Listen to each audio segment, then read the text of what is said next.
If you haven't seen the first part of this review, then click here or in the description below. Or don't. I mean, that's fine too. On to the review! Now this is more review part of this game review than, but it is still partly a tutorial, so bear with me for a couple minutes. The objective of each game is to get and destroy their base's heart, or nexus it's called, but it is not as easy as it sounds, for there are towers in the way and also enemy champions and minions. You must destroy your opponent, the enemy's minions and towers, to become stronger, level up, and get more of your own abilities and your ultimate, your best move that you have, and get closer to victory. You can also get stronger and more powerful from the jungle monsters. There are many types of jungle monsters, and they're hard to keep track of, so let me show you some of them and what they do.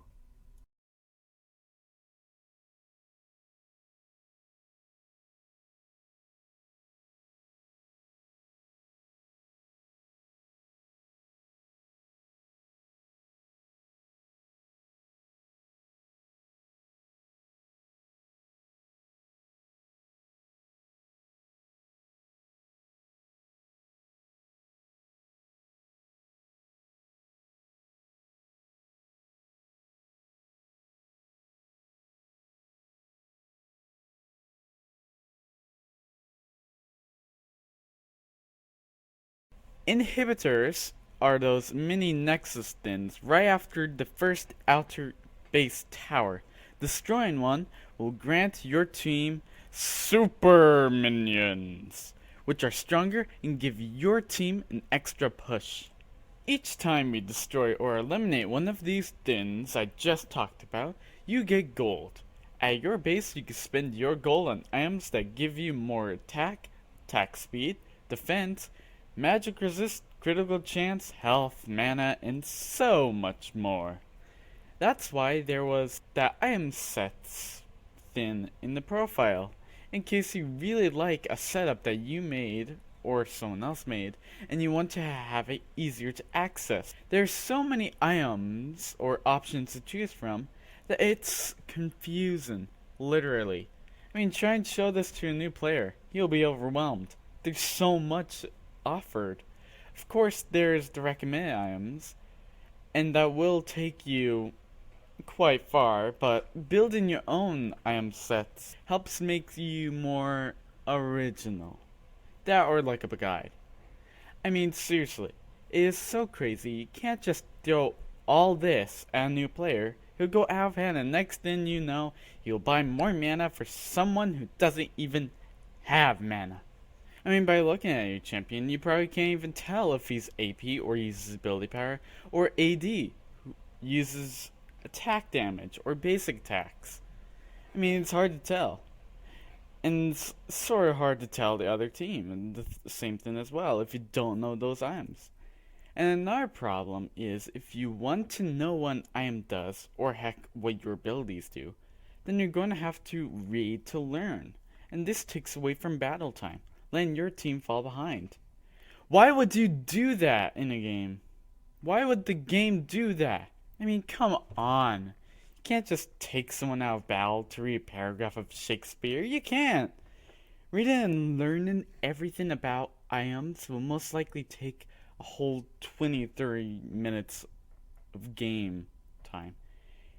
And even after that, sometimes you might not even know how to use that item properly just because it wasn't sufficient, the information it said. But here's where the real problems form into play. So you begin the game, and what's next? The game gives you tips on things in the tutorial, but after that, that's it. It just throws you in there, into the game. Does it tell you what to do specifically or what lane you should go in? No. It just says to do things that you're probably going to do anyway. Move here. Destroy the big tower thing in your way. Kill the enemy. I'm not an idiot. Okay, I'm not a preschooler. You don't need to tell me everything that's happening and what I am probably doing or about to do. The game does not properly show you what to do. Instead, it makes you either take your eyes off battle to look at notifications or entirely interrupt action and force you to read. And that's only in the tutorial. So, let me explain to you all something about the champions. Each champion is, how you say, assigned to a certain lane or lanes. Like I said earlier, there are 4 places a champion can go: top, mid, jungle, and bottom. Top lane is for champions that are tanks or fighters, or who are able to take a beam. Middle lane is for champions that are assassins or mages, or who are able to do damage quickly and be able to survive easily. But not as easy as top lane, of course. Bottom is interesting. Instead of one champion in lane, there are 2 champions in lane: support and ADC, or attack damage carry. The ADC tries to deal enough damage to either chase away or kill the enemy. The support's job is to help the ADC with their job, set up opportunities to claim victory in their lane. Jungle is a bit complex. Jungle goes around the map, or roams the map, trying to help other champions win their lane. Jungle gets levels through jungle monsters by himself, but does need a leash at the beginning of the game, or help with killing a monster in the beginning of the game. The jungle, earlier said, has monsters that give special abilities like more damage or mana, and is really big, which helps with ganks, or invading other champions' lanes to help get kills for their team. I find the concept of not telling the player what champion lane you go in frustrating. It's like being thrown into a sandbox and someone coming along after you made like a sandcastle for an hour, saying, "Hey, what are you doing? You can't do that. You can only make mud pies. Only mud pies, not sandcastle," and then destroys your work. If the game runs on the system of these 5 lanes or roles, then tell the player about the lanes and what go in those lanes, or at least introduce the concept of it. And, of course, while having this problem, you need to get used to the community, or PvP matches. Ugh. The communities can be both a blessing and a sin. Sometimes you might get a good team that you have a great time with, but mostly you probably get a bad team or player on your team. Here are some things that might go wrong. They might feed the early game or give the enemy free levels and gold. Lag all the time. Auto lock, or locking the champions so they can get the lane they want, or just go in any lane they want because they want it. Troll. A person who blames others for messing up. Makes excuses. Is annoyed all the time, or is annoying all the time, or has bad manners. Or just a general jerk, and so much more.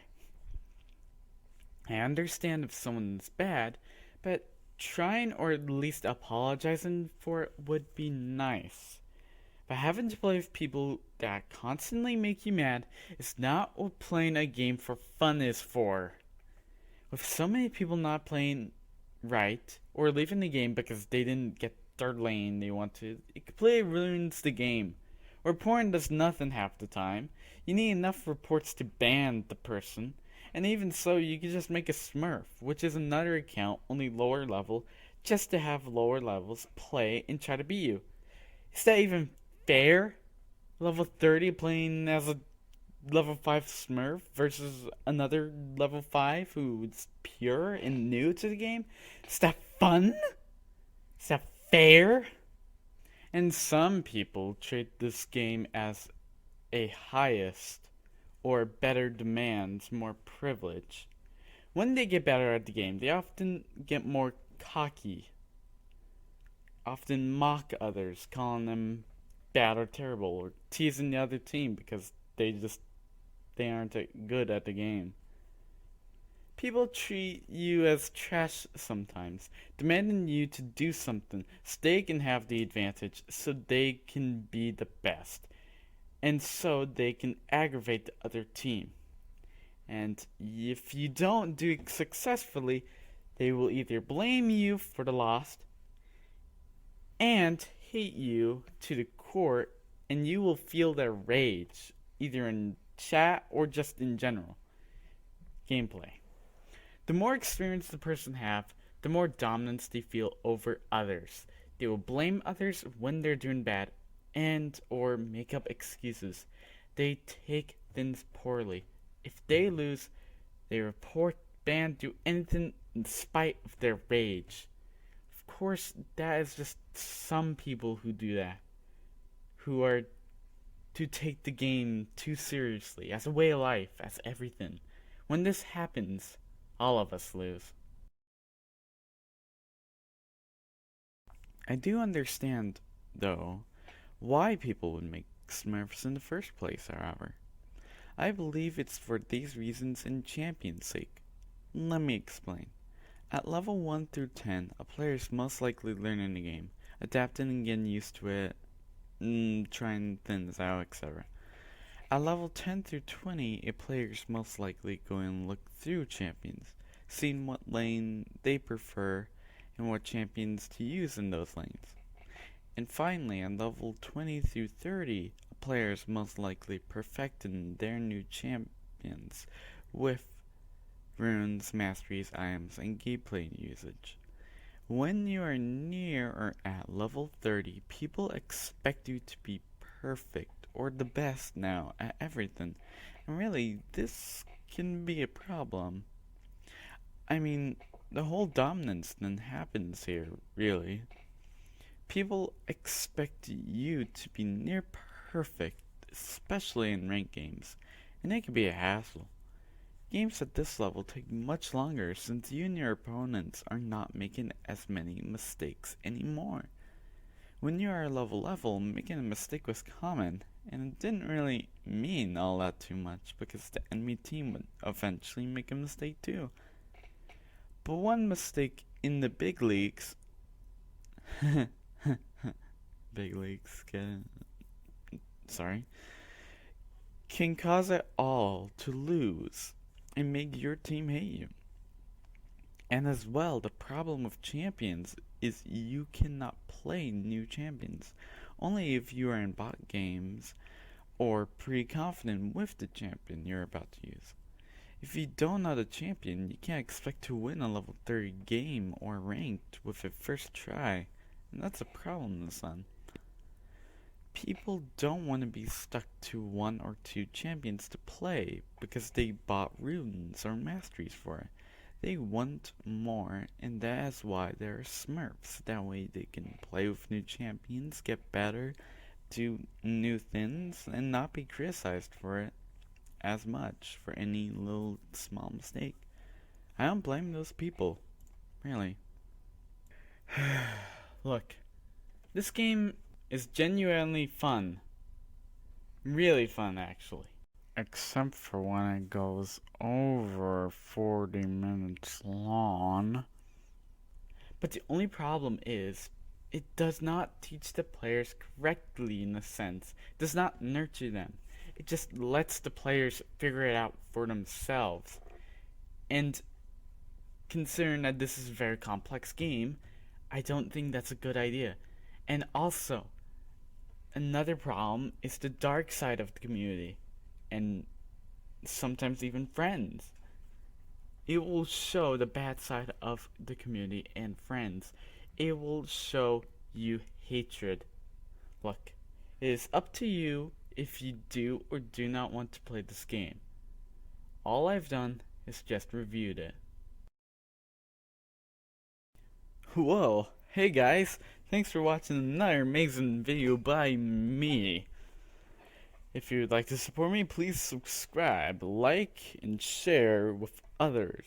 and show everyone the power of my commentary or whatever. And hey, even leave a comment. That would be great. Thanks for watching. I'm out.